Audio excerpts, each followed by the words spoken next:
Hello, darlings. I'm Crystal Rasmussen, and I'm coming to you live from my poolside mansion in Beverly Hills. As you can see, in shot here is a radiator. But off screen, what you can't see is my Oscars, Grammys, Tonys, and Emmys, and my Pornhub award. But it's there. I just don't like to go on about it, so I'm not going to show them today. But what I am going to do is I am going to read to you from my Polari Prize long-listed book, Diary of a Drag Queen, which is available everywhere now. A little bit of context about Diary of a Drag Queen. It's a memoir, and I decided to write it not because I wanted to talk about myself for 400 pages, but because I had grown quite tired of seeing mainstream misrepresentations of drag. That drag is, capitalist and shiny and always competitive.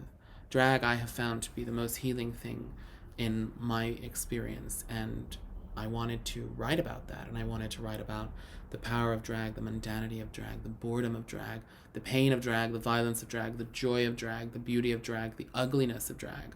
I wanted to write about all that while also talking about class and talking about gender and talking about queerness and sex with sort of a no-holds-barred approach. And so if you've read it, then thank you so much. And if you haven't, then frankly, where have you been?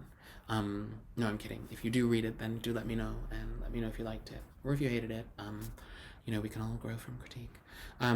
So today I'm going to read to you one of my favorite passages in the book, which is about makeup, which might seem like an overdone topic, but I really tried to think about what makeup has given us as queers.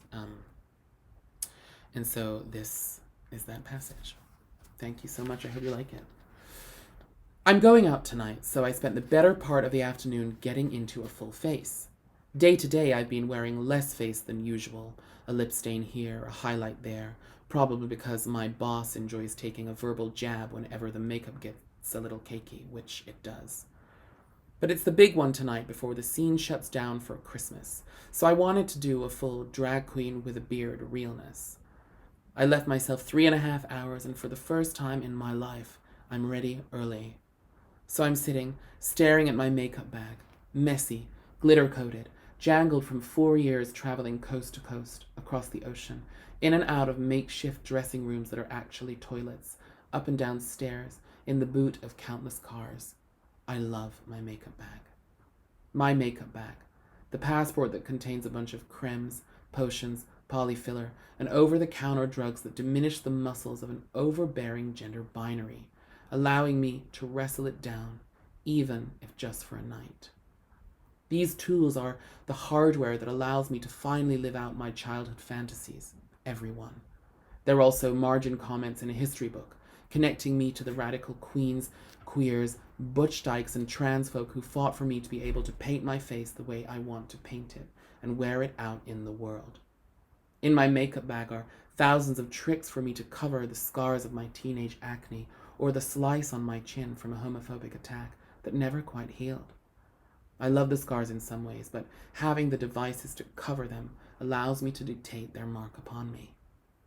In my makeup bag are missing pieces and extra bits, given, received, and shared between my drag sisters and me like heirlooms, like gifts from Christmas crackers.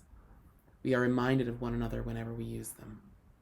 In my makeup bag are hairs cut from the long hair of a drag king friend to make a beard, strewn, unwanted, but so integral to the history this kit holds.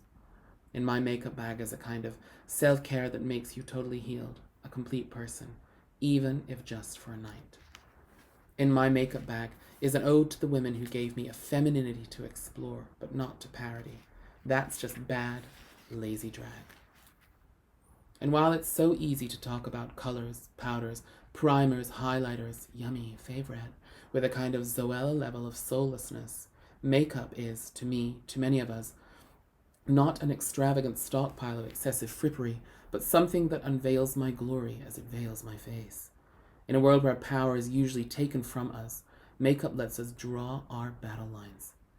Makeup is also a means to writing in a secret language, misunderstood and disregarded by boring dudes who think makeup is gay, which allows us to communicate with one another silently or with floods of Facebook messages about a new matte lipstick we're obsessed with.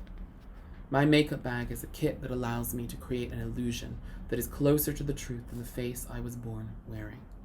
While people question whether wearing makeup is anti-feminist, much like they question drag, makeup is ultimately about choice, about allowing yourself to choose how the world sees you. The same can be said for not wearing any, especially if you're expected to by society. And people bandy about terms such as fake, but choosing how you want to look is the definition of authentic. Thank you so much. It has been a pleasure to read for you tonight, Polari Prize. I love you, and I'll see you soon. Stay safe.